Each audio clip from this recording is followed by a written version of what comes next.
Bunso Migs Malino kinilig sa advance na regalo sa kanya. Ano ito ating alamin?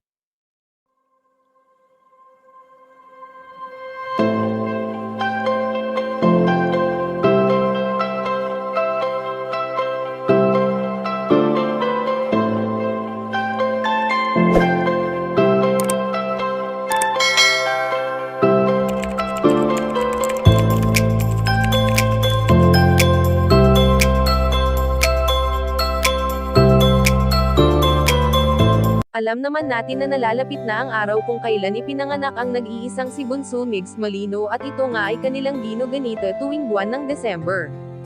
Kung ating matatandaan na parehong huling buwan ng taon ipinanganak ang dating magkatambal, na noon nga ay kanilang sinelebrate ng sabay.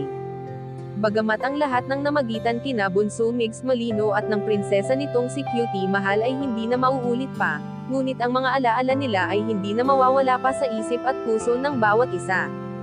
Ang pagsasama ng Momigs ay nakapagbigay saya sa maraming taga-suporta at kung atin ngang babalikan ang mga videos nilang magkasama ay talagang nakakawala ito ng pagod, dahil sa tuwa lamang ang ating mararamdaman.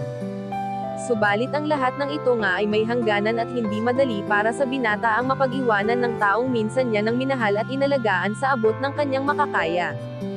Sa ngayon ngang nalalapit na ang kaarawan ni Bunso Migs Malino ay aming napag-alaman na kinilig ang binata sa regalo na kanyang natatanggap at ito ay ang patuloy na pagmamahal at pagsubaybay sa kanya ng marami.